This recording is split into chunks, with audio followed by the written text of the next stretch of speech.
mas o conhecimento que ele tem, a gente vê que ele busca, ele aprende, ele gosta de passar. Laércio, é com você.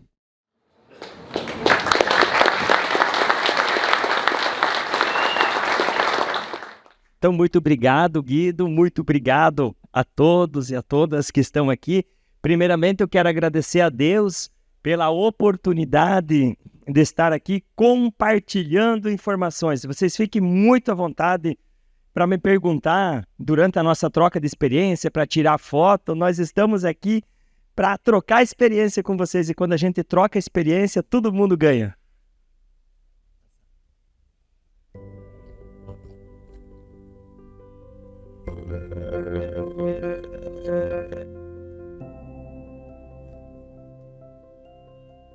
Olá, pessoal, eu sou Laércio Dalla Vecchia, produtor rural, resido no município de Mangueirinha, sudoeste do Paraná. Sou filho, neto de produtor rural. Desde muito pequeno, sempre fui envolvido com a terra, sempre gostei de cultivar. Hoje passo essa emoção, esse amor para os meus filhos. Eu, como agricultor, sempre gostei e gosto de fazer muitas experiências em minha propriedade, ver o que dá certo, ver o que dá errado. Gosto sempre de compartilhar informações.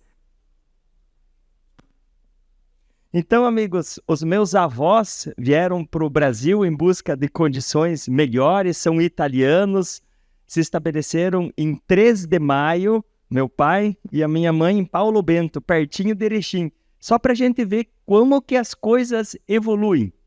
Meu pai conheceu minha mãe numa festa de casamento e naquela época eles mandavam carta. Não tinha WhatsApp que nem hoje, né? Há 60 anos atrás. E aconteceu que o pai mandava carta para a mãe mandava carta para o pai e as cartas não chegavam. Sabe o que aconteceu? O carteiro de Paulo Bento gostava da mãe e segurou as cartas. É um fato verídico que mostra o quanto que evoluiu a comunicação e a agricultura, o quanto que evoluiu. Essa casa aqui é uma casa feita por meu avô em 3 de maio em 1930. E ele fez essa casa aqui sem prego, não tinha prega naquela época, não tinha cimento para fazer essa casa e também não tinha dinheiro.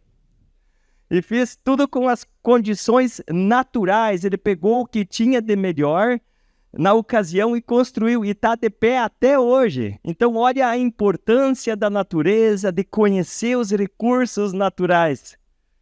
Essa é a minha família, minha esposa, meus 4 filhos, meu falecido pai, a minha mãe que faz o meu chapéu. O meu chapéu, uma tradição de muito tempo, é de palha de trigo. A minha mãe que trança com muito carinho. E eu, quando era pequeno, tinha um problema sério, que eu tinha as orelhas muito abertas. Sabe aquelas orelhas para fora assim? E a mãe falou, não se preocupa, meu filho, eu tenho a solução. Ela fez o chapéu um pouco maior, eu coloquei as orelhas debaixo. Deu certo. Casei, 4 filhos. Então, quando o meu pai veio para Maravilha, Santa Catarina, e já faz 39 anos que nós estamos em Mangueirinha, sudoeste do Paraná, uma região de muita altitude, 800 a 900 metros de altitude, e quando o meu pai veio lá, era uma área que era de madeira, tinha sido tirado os pinheiros, as ambuia, daí sobrou as árvores mais simples. E na época meu pai derrubava o mato de motosserra, fazia fogo e plantava milho de tec-tec, uma traca, não sei como é que vocês falam aqui.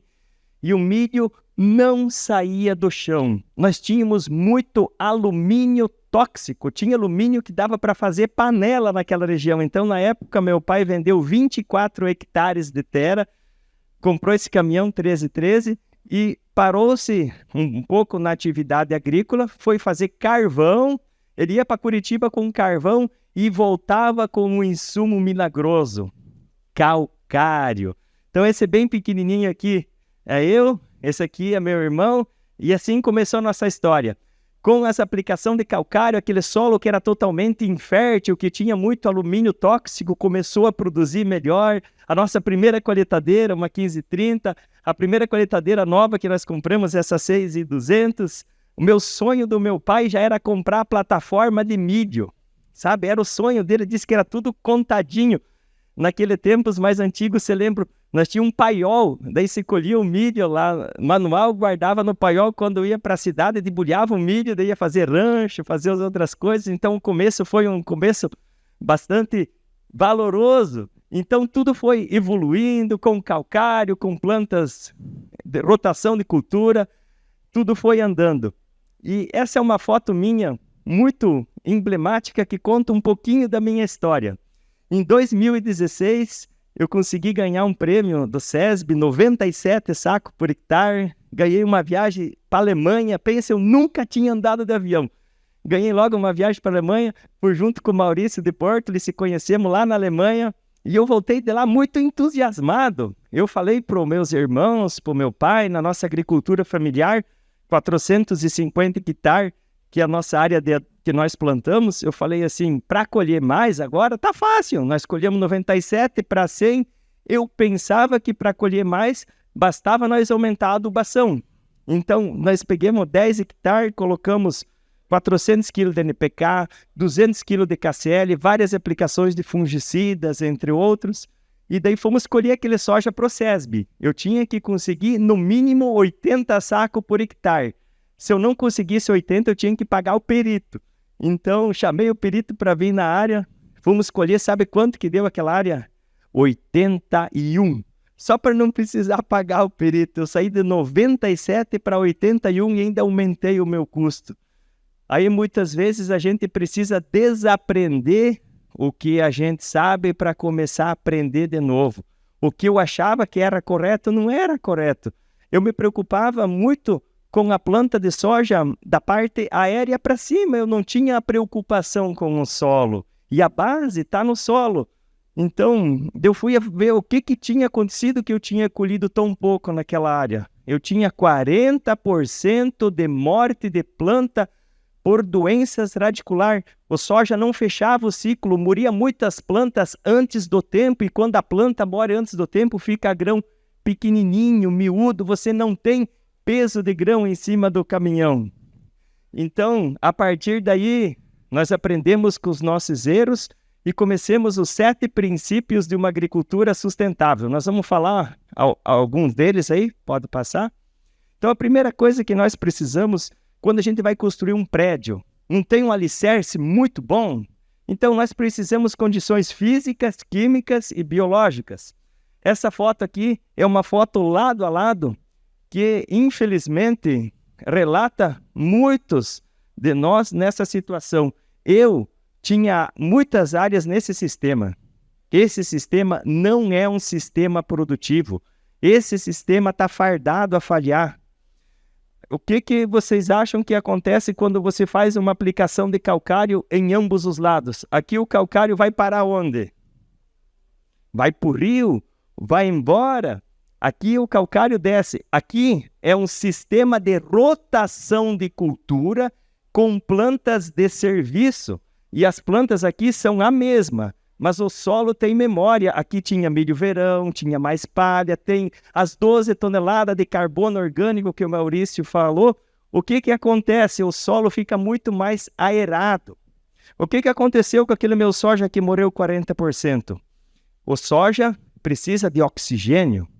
Eu tinha o solo compactado, fiz uma adubação pesada, choveu muito, então a água não conseguia descer, ficou afogando a planta, faltou oxigênio, não conseguia absorver os nutrientes, aí entrou macrofumina, rhizoctônia, fusariose, as doenças radiculares que vão atacar o soja que vai morrer lá no final, elas entram no começo. Então, por ter o solo compactado, não tinha jeito. Solo descompactado, a gente cria bacilos, tricoderma, a gente cria coisas boas. Solo compactado, a gente cria muitas coisas ruins. Então, descompactar o solo é primordial. Como que nós vamos corrigir uma área em profundidade, em calcário, se não desce nem água? O solo precisa de oxigênio. Viu? Uma coisa bem interessante. A partir do momento que o soja passar de 28 graus de temperatura, ele para de fazer fotossíntese e começa a fotorespirar. Ele gasta energia em vez de absorver. Se você tem um solo oxigenado, um solo que as raízes não encontram alumínio em profundidade, as raízes conseguem descer. E lá embaixo tem temperatura amena, tem umidade. Então, muitas vezes, quando a gente quer colher mais, nós precisamos aumentar o radiador do nosso solo. Um exemplo bem clássico, aquele caminhão que eu mostrei no começo ali, 1.200.000 quilômetros, estragou o motor. Daí meu irmão falou, agora vamos botar o motor de 200 CV. Coloquemos o motor novo, mas não troquemos o radiador. Estragou de novo. Então, quando a gente quer produzir 100 sacos por hectare, nós precisamos aumentar o radiador do nosso solo. Olha que legal, a compactação, essa aqui foi na área campeã do SESB, abaixo de 1 megapascal, um solo totalmente descompactado. Aqui eles colocam um galão como se fosse com uma tinta, olha, em pouco centímetro, aprofundou muito bem. A taxa de absorção de chuva passa de 100 milímetros por hora. Então aquela água da chuva, como o Maurício falou, que se você tiver o solo compactado, ela escorre, ela vai embora, ela leva a nata da terra embora. Se ela for embora, quando der seca, vai fazer falta. Se você tem um impedimento físico, por exemplo, a 40 centímetros de profundidade, a água não passa dos 40 e também não volta. Então, nós precisamos romper os impedimentos físicos.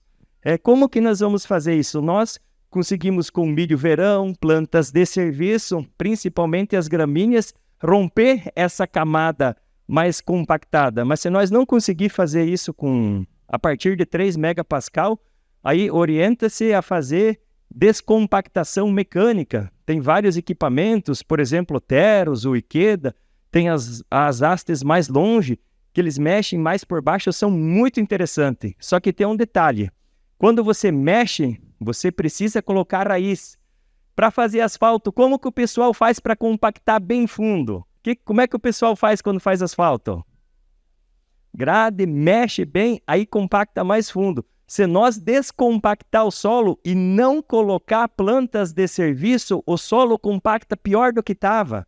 O solo tem memória, então mexeu no solo, imediatamente plantas de serviço, principalmente gramíneas, para vocês a braquiária é fantástico. Outra coisa interessante, por que o pessoal coloca o tijolo e a telha no forno? Quando o pessoal faz? Para queimar o resto de matéria orgânica para impermeabilizar a passagem de água. Então, nós temos que trabalhar ao contrário, nós precisamos deixar o solo sempre com muita raiz. Descompactou, coloca a raiz. Amigos, tudo bem? Então, voltamos a trabalhar na trincheira. Esse solo aqui é um solo que está com 20 anos de plantio direto, sem revolver o solo. Olha só que legal. Acompanha só as imagens. Lá em cima, aqui nós temos o nabo pé de pato, nabo pivotante. Olha a questão de raízes dele. Olha quanta raiz que nós temos, raízes grossas, raízes finas em todo o perfil da ervilhaca. Aqui nós temos um mix de cobertura com 2 ervilhacas, nabo pivotante. Olha só esse perfil. Filma bem de pertinho para nós ver se nós conseguimos pegar na câmera. Olha aqui, 2,10, gente. Olha isso, vocês não imaginam a minha alegria. 2,10, olha a quantidade de raízes. Essas raízes provavelmente são da ervilhaca. Olha por dentro aqui, ó. Tá indo até 2,90 metros. Chegou no fundo e olha lá, ó. Não tem uma raiz, tem várias raízes. E isso aqui me deixa tão orgulhoso. Olha, você pega onde que você desbarranca. Olha só, eu acabei de desbarrancar um pedacinho aqui. Olha só isso. Presta atenção nos detalhes. Olha quantas raízes que tem. Aonde que você desbarranca, você acha raízes. É muito interessante as plantas, por exemplo, soja, feijão, algodão. São plantas que elas não são destinadas a produzir raiz. Elas são plantas destinadas a produzir grão. Então, as plantas para produzir raiz são as plantas de serviço e o milho verão. E quando a gente faz plantas de serviço, deixa aqueles dutos abertos, o soja, o feijão, eles descem por ali em profundidade. Se tem o caminho feito, eles descem em ponto morto. Eu cheguei a achar a raiz de soja a 1,60 m de profundidade. Como que ela cresceu tanto? Solo descompactado, já tinha o caminho aberto pelas plantas de serviço e não tinha alumínio tóxico. Porque se você tiver alumínio tóxico, raiz não cresce em profundidade. Então, isso faz com que a planta se refrigere muito mais. Essa questão de refrigeração é muito importante. Eu tenho muitos amigos meus com áreas de pivô que a planta não produziu bem por causa do calor, molhava todo dia, tinha água, mas o calor era tão grande e a planta não conseguia se manter refrigerada. Então precisa de perfil até mesmo nas áreas de pivô. A planta precisa se manter refrigerada. Olha que legal, amigos, essa é a área do SESB, uma análise até 2 metros de profundidade. Aqui o pH está em KCl2, se fosse transformar em água dá 0,6 a mais, pH acima de 6, um pH muito bom em todo o solo. Olha o alumínio, nós tínhamos alumínio que dava para fazer panela na nossa região, nós conseguimos corrigir esse alumínio. Cálcio, nós temos cálcio em profundidade, olha a questão do magnésio também, bem interessante, boro em todo o perfil do solo. Essa análise aqui é 10 anos, 8 aplicação de calcário. Nós fizemos nela. Sempre gesso antes do milho, bastante compostagem, adubo orgânico, então com caminhos abertos, solo descompactado, calcário desce em perfil de solo. Uma coisa bem interessante, calcário em altas doses em solo compactado é problema. Mas quando o solo está descompactado, ele desce. A hora que encheu em cima, ele vai entrando em reação só quando acidificar, ele vai descendo do perfil do solo. Então, hoje nós estamos com esse solo muito bem estruturado fisicamente, biologicamente. O boro é algo muito interessante, amigo. Se você pegar todas as áreas do SESB, é tudo acima de 1. O boro, o cálcio é o caminhão, é quem leva tudo para frente e para trás. O boro é o motorista do caminhão. Se não tiver boro, a gente não entrega no lugar certo. Esse é mais ou menos o que nós trabalhamos lá na nossa propriedade. Nós tentamos trabalhar com 60 de cálcio, 20 de magnésio e 5 de potássio numa camada de 0 a 20. Um detalhe bem importante, quando a gente faz gesso, 1 tonelada de gesso, para nós, diminui 5 pontos na CTC o magnésio. Então, cada vez que você for fazer gesso, é importantíssimo você ver se o teu magnésio está bom, porque se você tiver muito pouco magnésio e fizer gesso, acontece a chamada diarreia do magnésio. Então, o equilíbrio é muito importante, não adianta nós ter 60, 15, 3, a gente tem que, se é para ter menos, vamos tentar manter sempre na mesma linha, muito equilibrado. Vocês querem ver como o equilíbrio é importante? Olha aí, ó. É tudo questão de equilíbrio, né?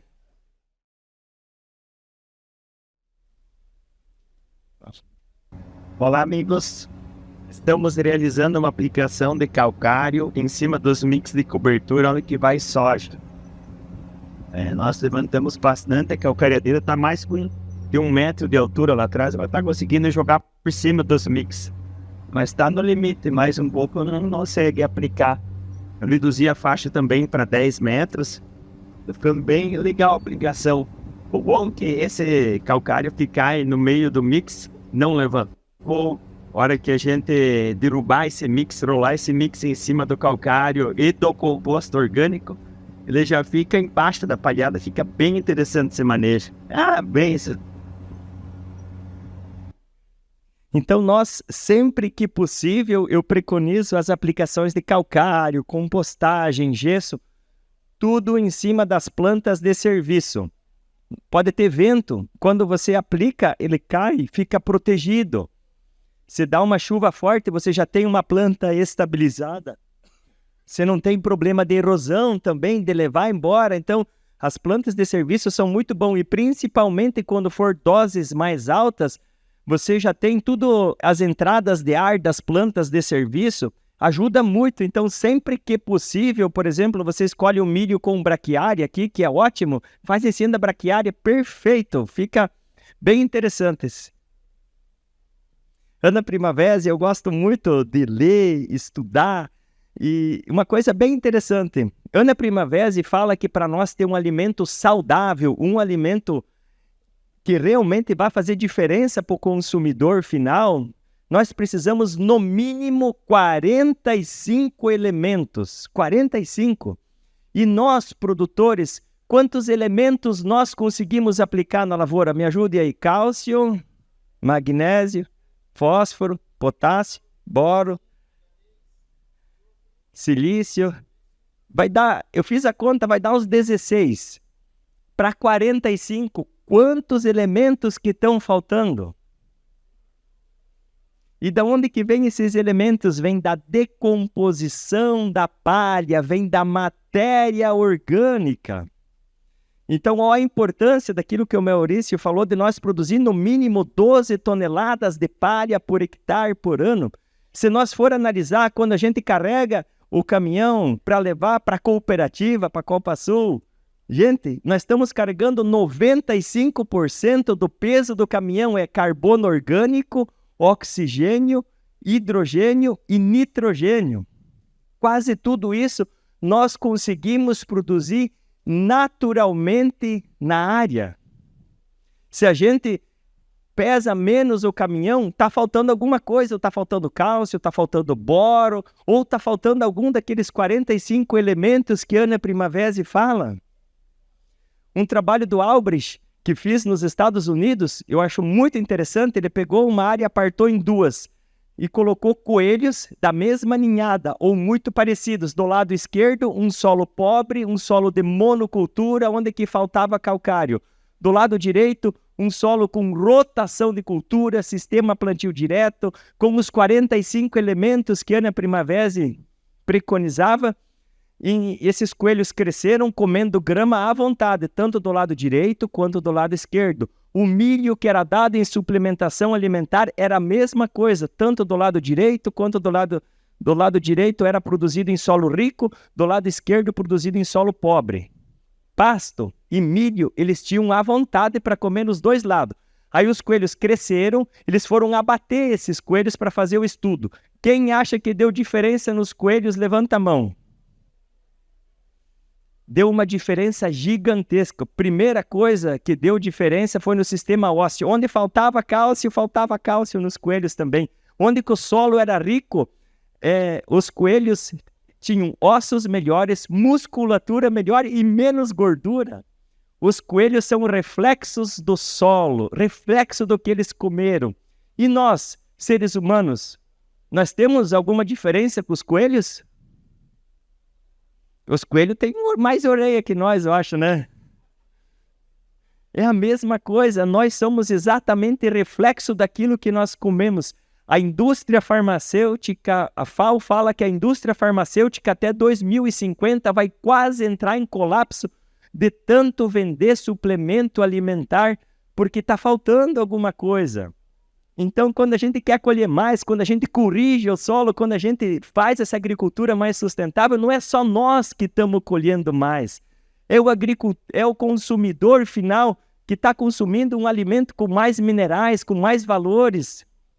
Quero fazer uma pergunta para vocês. Quem de vocês que tem alguma orquídea que não floresce? Alguém tem flor que não floresce? Se alguém tiver, passa boro. O boro é o hormônio da multiplicação. Orquídea que falta boro não floresce. Talco de chulé, se passar nas raízes, soluciona o problema, piazada. Ela vai florescer. Se você observar, a Ana Primavera fala que uma mata que tinha raízes finas, que não engrossava, sabe o que é? Falta de boro. Muitas vezes o nosso soja não dá pegamento, falta de boro. Vírus do molicute, da cigarinha, quanto mais boro você tiver no solo, boro é primordial. Nós temos que fazer análise de solo e trabalhar com teores próximo a 1. Análise de solo é fundamental. Qual é o elemento que mais faz diferença na nossa lavoura? O que está faltando. E o boro normalmente em 90% das nossas áreas falta, até mesmo numa floresta falta. As plantas reciclam muito. E uma coisa bem interessante que eu vi sobre o boro, um médico falando isso numa palestra que eu fui, boro é o hormônio da multiplicação. Se nós, seres humanos, consumir alimentos que faltam boro, o que acontece? No homem, abaixa a testosterona, na mulher, abaixa a progesterona, inibe a vontade de ter atividade sexual. Por isso que nunca pode faltar boro, piazada. Você lembra do talco, é? Vocês querem ver como esse negócio funciona?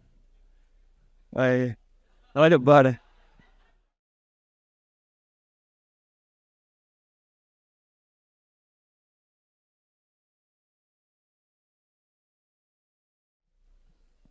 Realmente é muito importante a correção com boro. Na minha opinião, a forma de Ulixita é uma das melhores formas para se colocar boro. A Ulixita, ela demora para disponibilizar, por isso que ela não é que ela não lixivia, ela demora, é um pó de rocha natural, uma pedra natural que tem boro, é Ulixita.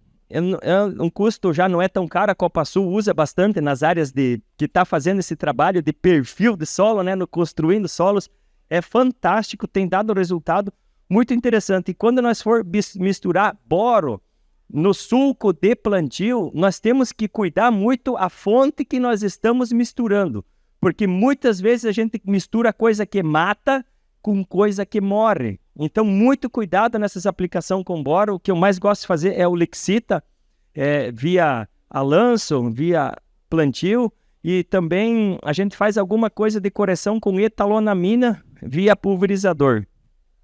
Pode passar o próximo.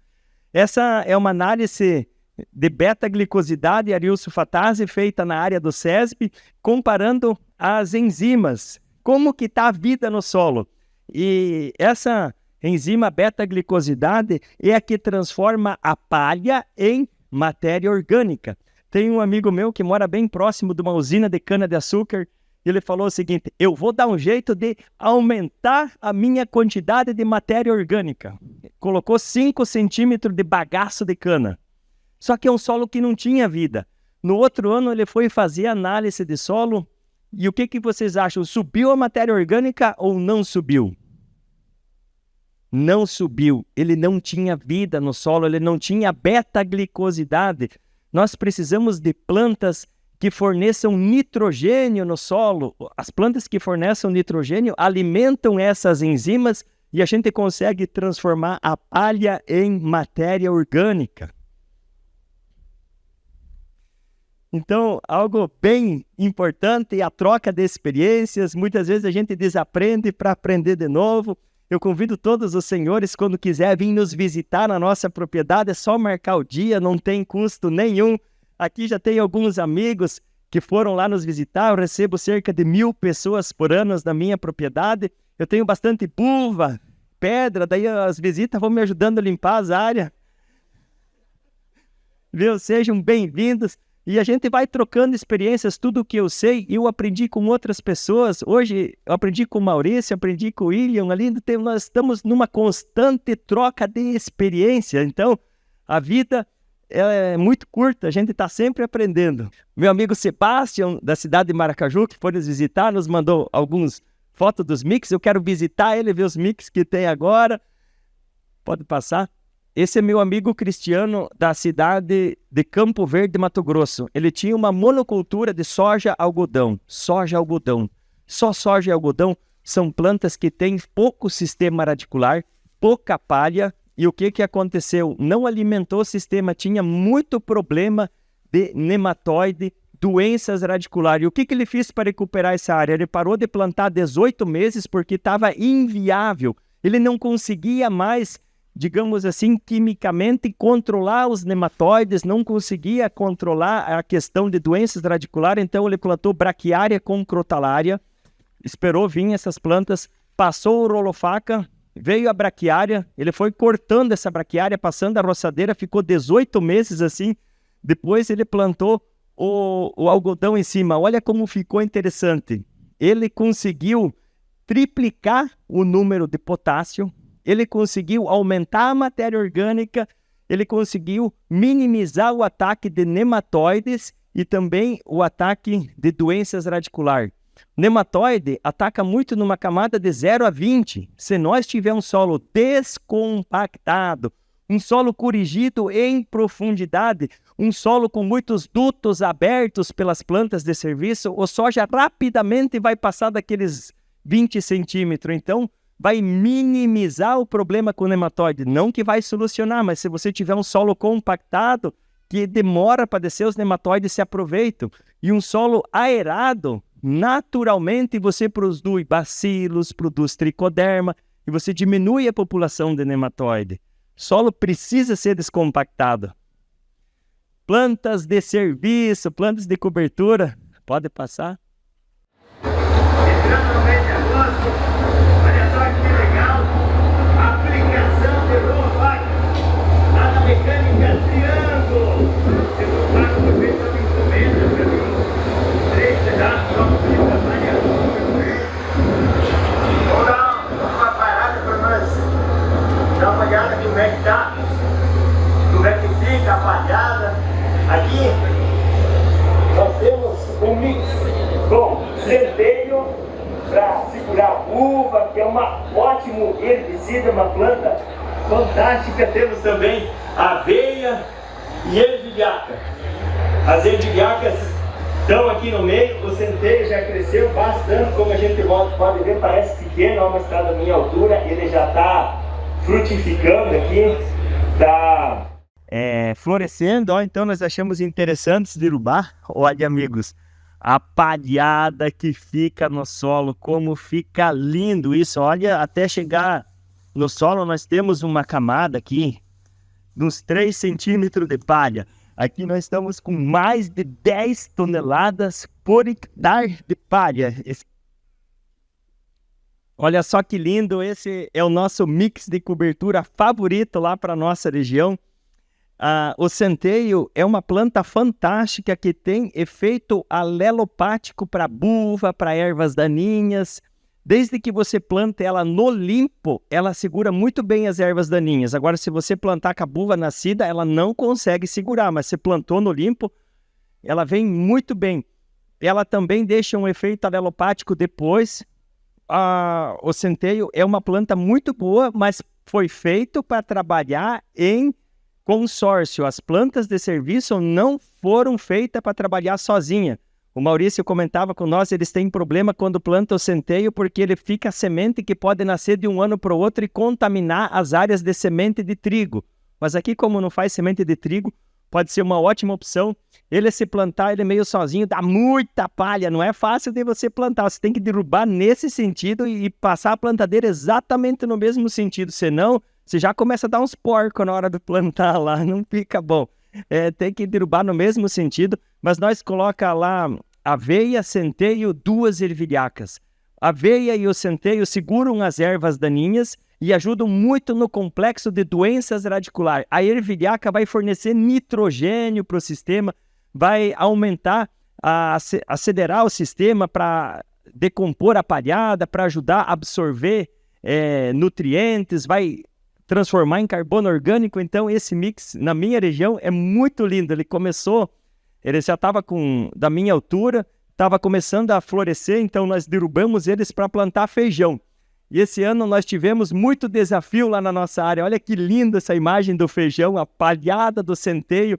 Esse feijão nós plantamos em outubro e nós tivemos lá agosto, setembro e outubro 1.100 milímetros de chuva, 1,10 m. Essas áreas eram áreas que no passado tinham erosão. Olha lá o que beleza, ó, não deu erosão, não tem base larga e não deu erosão. Quando ele nasceu, na semana que ele estava nascendo, deu 400 milímetros de chuva.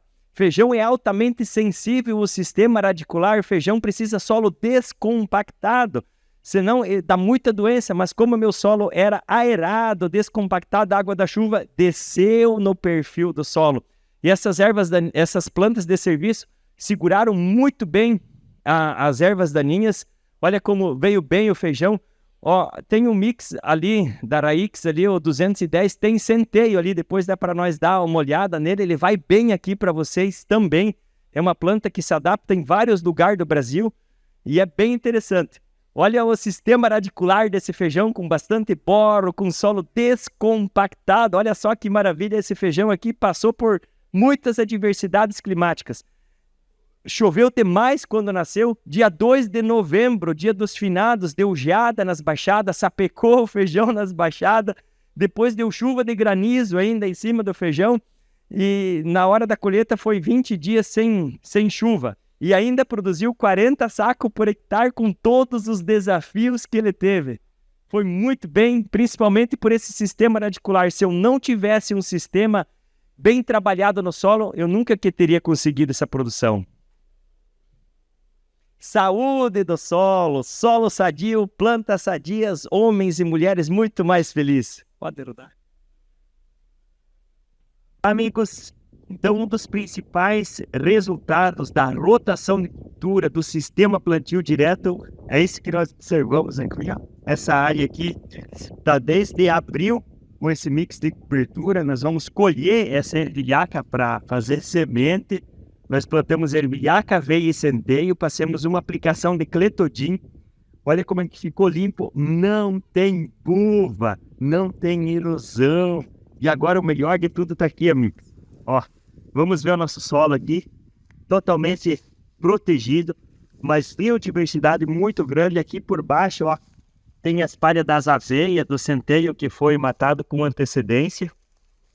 Até nós chegar no solo tem uma camada muito boa e nós podemos observar esse solo com muita vida, com muitas minhocas, com muitas aranhas.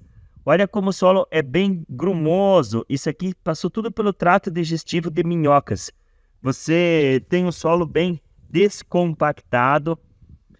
Aqui faz dias que não chove, ou chove muito pouquinho. Mas olha o aparecimento de minhocas, elas estão na flor da pele, como diz no solo. Uma estrutura de solo fantástica.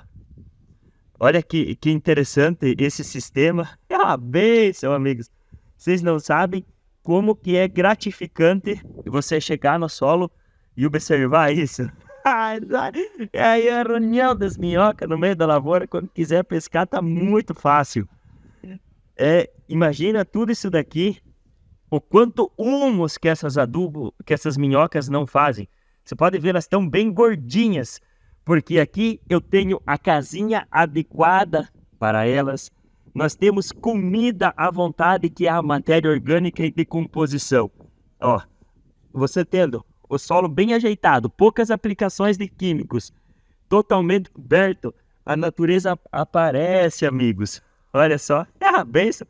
Cada cavocada é uma minhoca. Até mais, amigos. E vamos que vamos. Então essa é uma área que nós tínhamos um problema sério de compactação de solo. É uma área com 70% de argila. Sabe quando você anda de chinelo de dedo e já quebra a tiraca?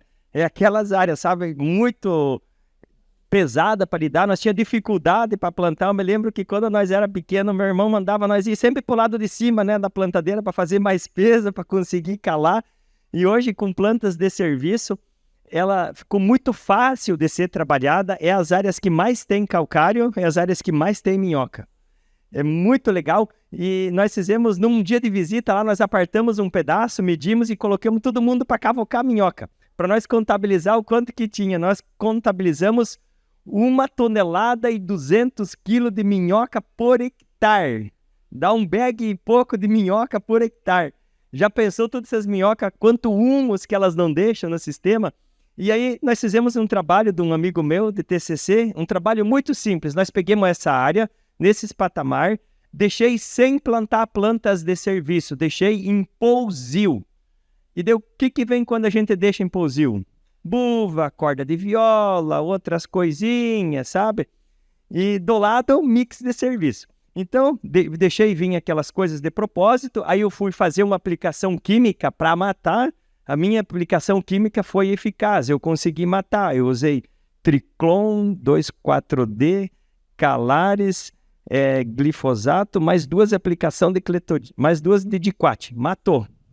Mas daí eu fui fazer as contas, minhas aplicações químicas, ficou o mesmo valor que eu tivesse plantado os mix e o serviço de passar a urolofaca. O custo ficou o mesmo entre eu plantar as plantas de serviço ou deixar, sem contar a reciclagem de nutriente que o Maurício colocou aqui.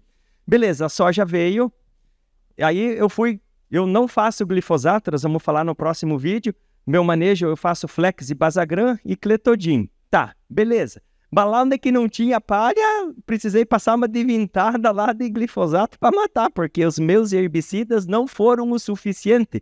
Se a gente quiser tirar glifosato, nós precisamos palha. Palha é o nosso primeiro herbicida, palha é o nosso primeiro fungicida. Beleza, daí fomos colher aquela área apartada para ver quanto que dava de diferença. Era um pedaço pequeno, mas nós escolhemos 2 pedaços pequenos para fazer a comparação. Na área com Pouzil, 99 sacos por hectare. Na área que eu fui colher, no mix de cobertura, 116. Deu 16 sacos e meio a mais só pelo manejo, sem gastar R$1 a mais. O que aconteceu? Pegou doença mais cedo, porque quando a água da chuva bate na terra e a terra respinga no soja, já vai levando as doenças para as folhas. Quando você não tem palha, vem ervas daninhas, aí você precisa fazer mais herbicidas. Então, deu muita diferença, mais calor no solo. E daí, depois disso, ainda fui fazer mais um comparativo para ver como é que estavam as minhocas, lado a lado. Um ano sem palha, com manejo químico pesado, caiu 90% a quantidade de minhoca. O solo responde ao nosso manejo na íntegra. Se nós faz coisa boa, ele nos devolve coisa boa. E se nós faz cagada, também. É impressionante como o solo reage. Olá, amigos. Olha que bênção. O nosso solo tudo protegido. Vamos observar aqui. Olha só a quantidade de raízes que tem em todo o perfil do solo. Nosso solo muito bem estruturado. Aqui tem uma plantinha. Vamos arrancar um pedaço aqui. Escuta o barulho, ó. Olha só. É a bênção.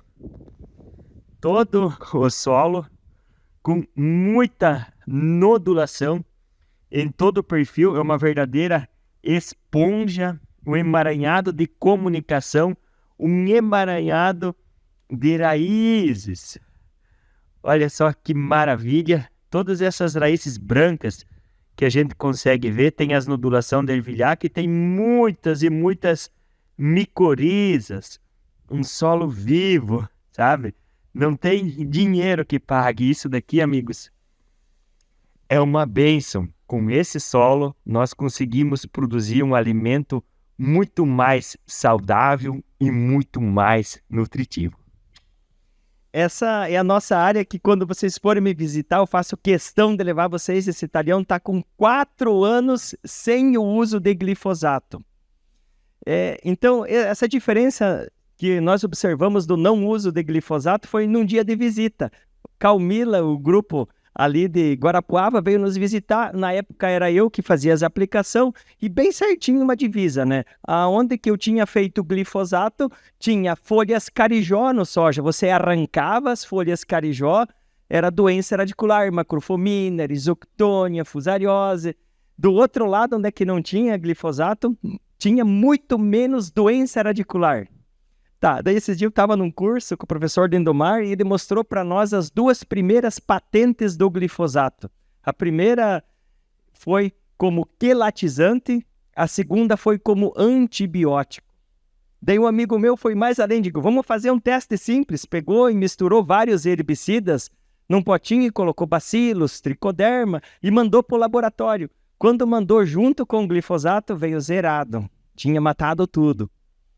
Tricoderma, daí eu fiz uma análise enzimática nesse solo aqui, e uma coisa muito interessante, faz anos que eu não aplico tricoderma nessa área, e o meu índice de tricoderma estava lá em cima, meus bacilos lá em cima, estava tudo perfeito, versus uma outra área que tinha sido feita aplicação de glifosato, a aplicação de tricoderma estava em menor quantidade, mesmo eu aplicando. Mofo branco que nós temos lá muito na nossa região, é nítido a diferença. Onde você faz a aplicação de glifosato, você diminui os bacilos, diminui os tricodermas, tem um aumento muito grande da questão de mofo branco. E como que nós vamos trabalhar sem glifosato? Nós temos que aprender, nós estamos aí para trocar experiência. O que mais nós temos dificuldade hoje é tentar achar um herbicida que mate a braquiária sem ser glifosato. Temos que fazer teste, esperar ela rebrotar, tentar trabalhar nisso. E o manejo que eu faço lá é muito simples. Plantas de serviço, plantas com efeito alelopático, por exemplo, o centeio, faço um pré-emergente, um pivot ou qualquer coisa nesse sentido para você diminuir a pressão das ervas daninhas. Aí faço uma aplicação de Flex e Basagran, ou a mesma limpa que se faz no feijão. É isso que eu faço para limpar o soja. Quando você tem pouca pressão de ervas daninhas, é fácil de você controlar. E uma coisa bem interessante, na pós-limpa, nós usamos muito Clethodim, Select, Poker. Eu acho que aqui também está começando a usar. E tem que tomar muito cuidado. Quando vocês abrirem um galão de Select, por exemplo, vocês podem sentir que tem um cheiro como se fosse gasolina. Os Clethodim da vida, eles têm solvente na composição, eles não dão fito, mas eles limpam o tanque. Um amigo meu passou 4 tanques. O primeiro tanque ele quase matou o soja, o segundo ele tonteou, o terceiro deu pouco fito e o quarto ficou bom, né? Foi limpando o tanque, né? Então, muito cuidado quando vocês forem fazer Clethodim, é o melhor limpa-tanque que tem. Faz Clethodim, você já limpa o tanque, né? Para matar as folhas estreitas. Tem acontecido muito fito, solta o RIT, solta o flumizinho que está dentro do tanque, solta tudo a sujeira velha e vai matando, né?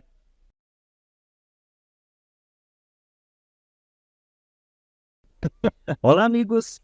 Olha que legal, parece uma coroa de nodulação. Em todo o perfil do solo tem muitas micorizas, aonde que você mexe aqui, ó, é riquíssimo em micorizas, a palha de milho, a nodulação. Pode cavucar um pouco mais fundo aí só para ver o que sai.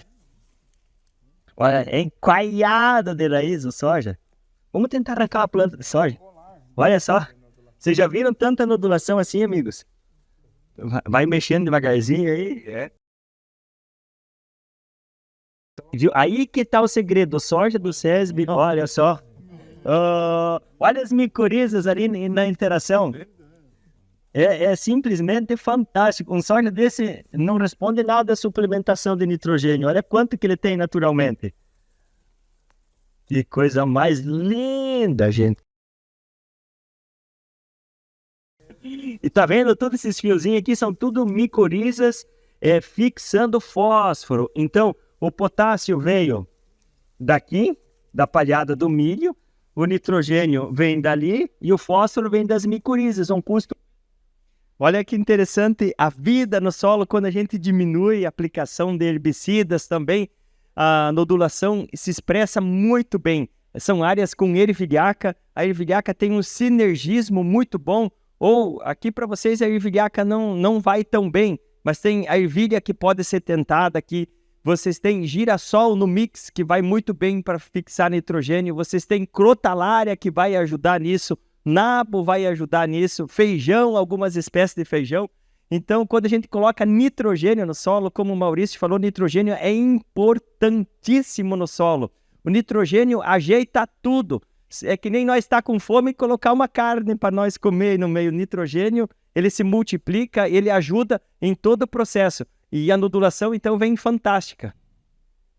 Essa é a nossa rotação que nós trabalhamos na nossa área. Eu vou falar as plantas de serviço que eu coloco e vocês vão contando. Aqui são 3 anos. Aqui eu faço um mix para plantio de milho. Aqui eu coloco ervilha, vocês vão contando aí. Ervilha, nabo, pé de pato, aveia e centeio. 4. E daí eu vou plantar esse milho verão aqui no mês de setembro. Então, 5 plantas. E daí, em cima desse milho verão, eu planto ervilhaca para fazer semente. Eu colho milho em fevereiro.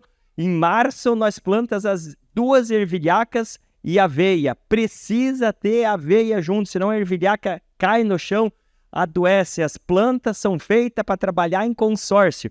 Então, 4, 5, aqui 2 ervilhacas, mais aveia, 4, 5, 6, 7 plantas. E essas ervilhacas aqui, elas ficam na área em março, ficam abril, maio, junho, julho, agosto, setembro, outubro, final de novembro nós colhe elas, né? E daí em cima eu planto feijão. Esse feijão aqui foi muito bem. Quanto que deu na rotação até aqui? 8?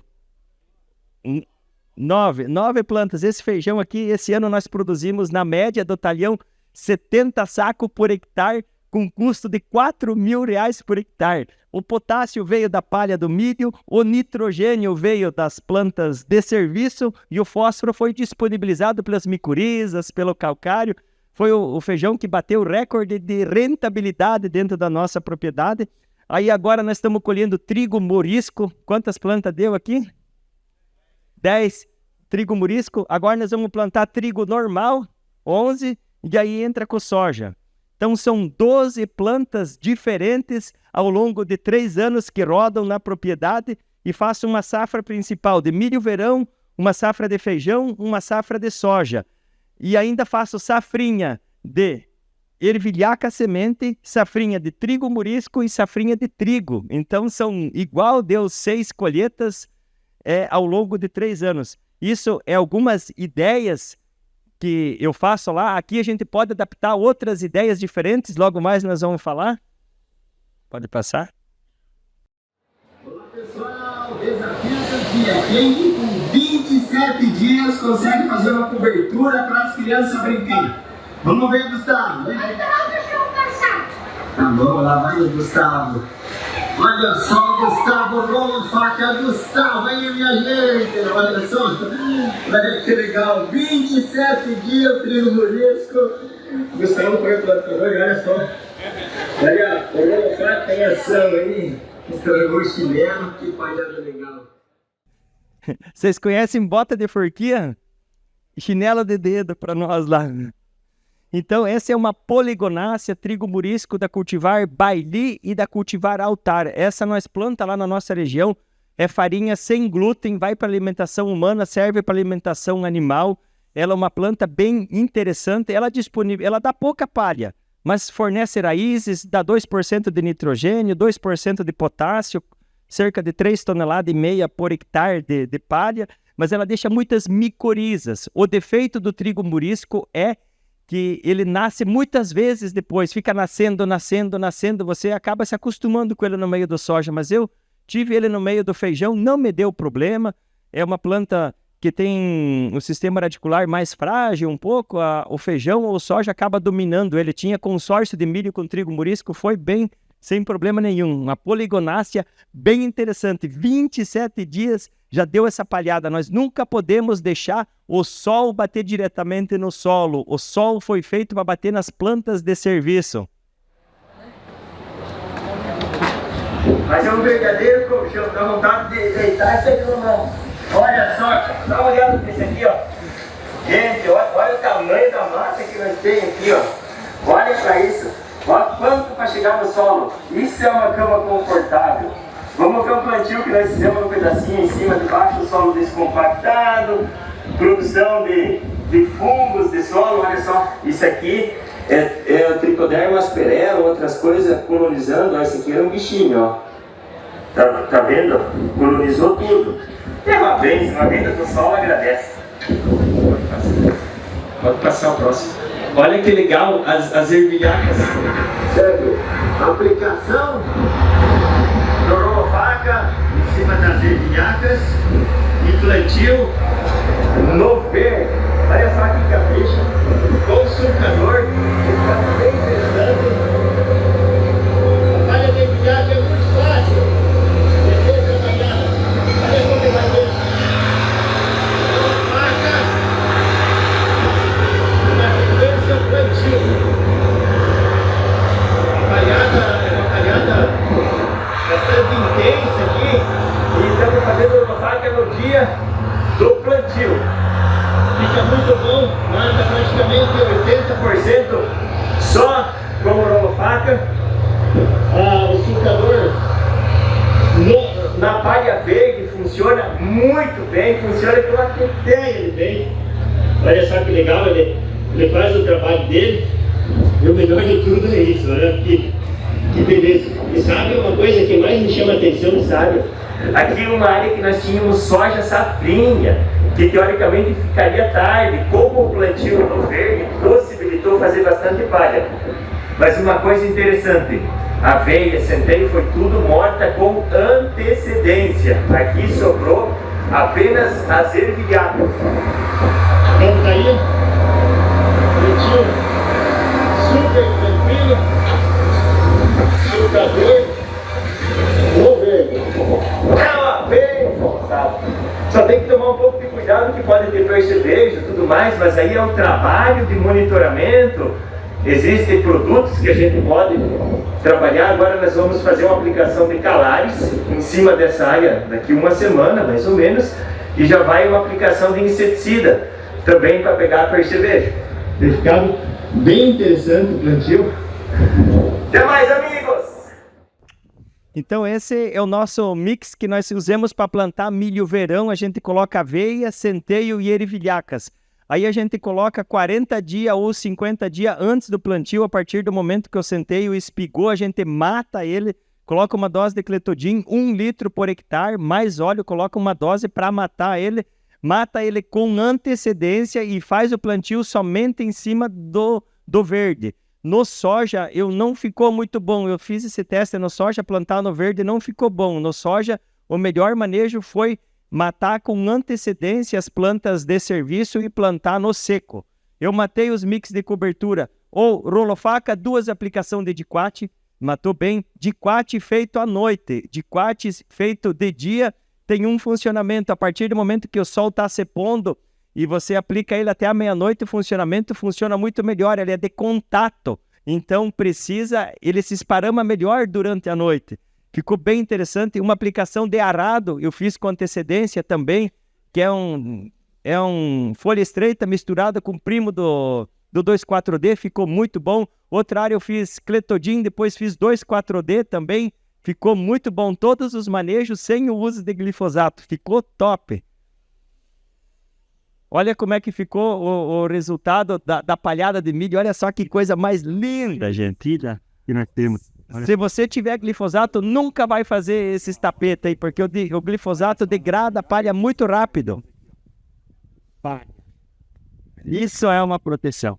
Diz um amigo meu assim, eu vou plantar trigo em cima da palha do milho, então eu colho o milho e já faço o glifosato, que daí as canas apodrecem e não arranca os canos da plantadeira, né? É bem interessante. O glifosato degrada a palha muito rápido. Pode passar o próximo. Foi o plantio do milho no verde em cima das ervilhacas. Olha só isso aqui, gente.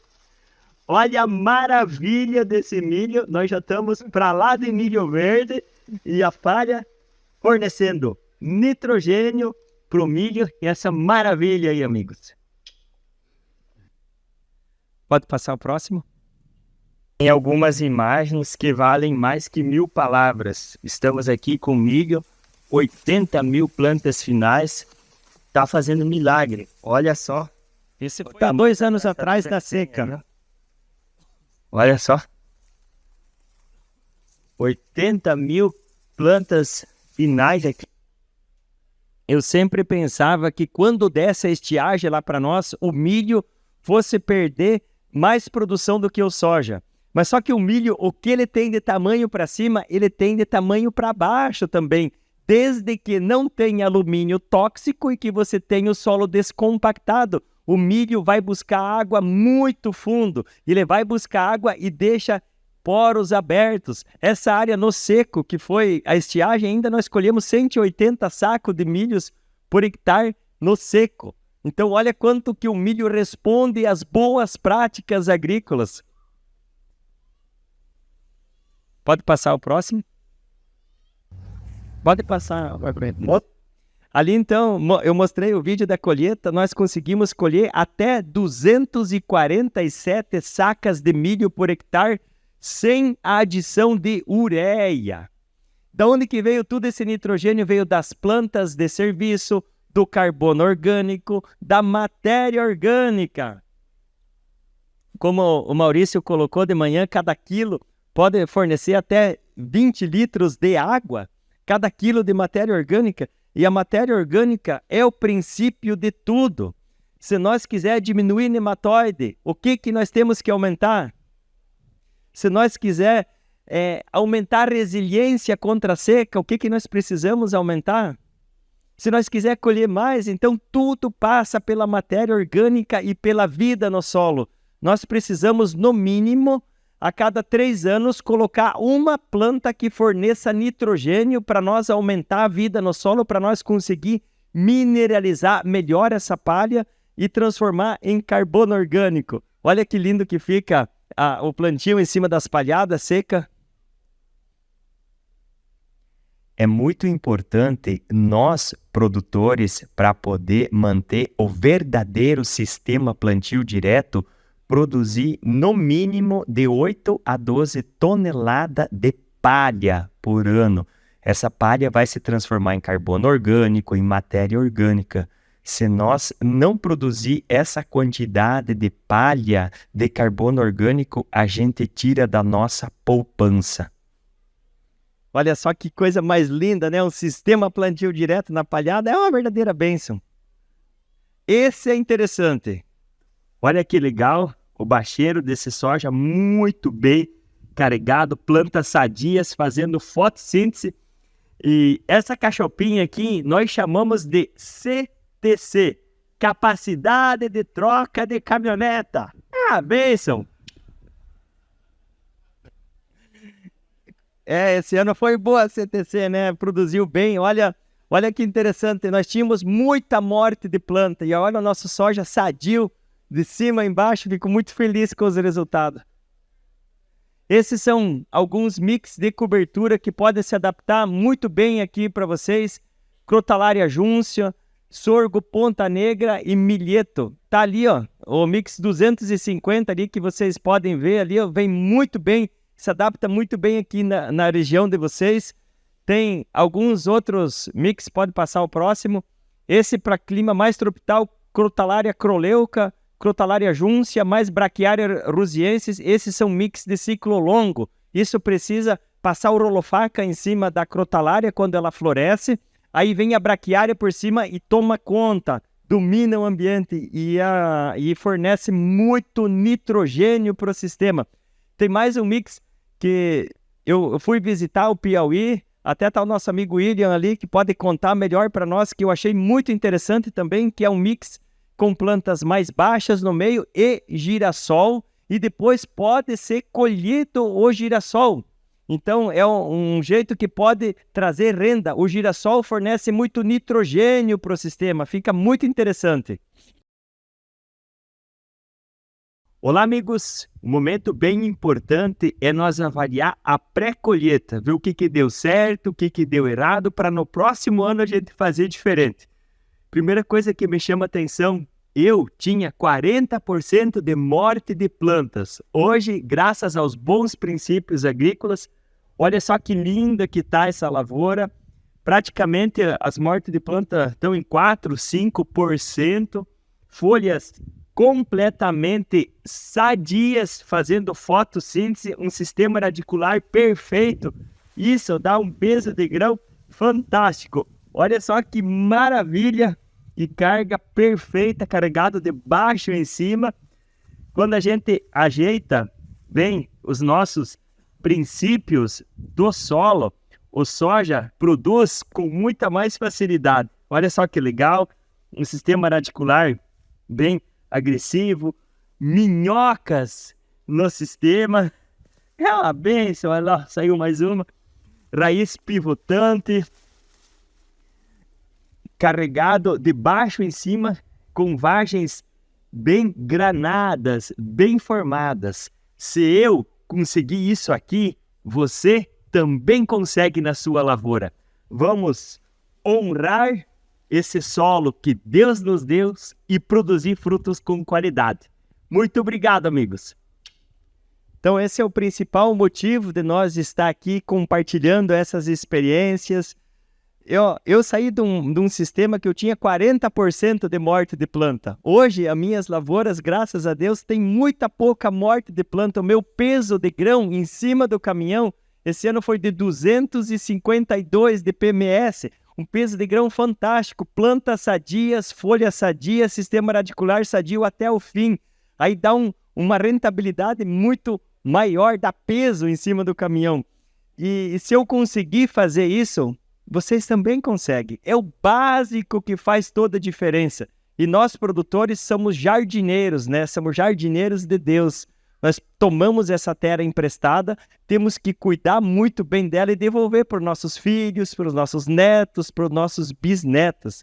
Então, vamos honrar esse solo que Deus nos deu, que Ele nos traz muitos frutos bons. Meu muito obrigado pela paciência, muito obrigado pelo carinho de vocês. Eu vou ficar aqui disponível, se tiver pergunta, eu fico totalmente disponível. Obrigado a todos, obrigado à Copa Sul, fico muito feliz de estar aqui com vocês, ao Guidão, e parabéns pelo projeto Construindo Solos. Olha, Construindo Solos é um projeto que pode tirar o chapéu, vocês estão fazendo perfil de solo, plantas de serviço, e além de colher mais, estão ajudando o consumidor final.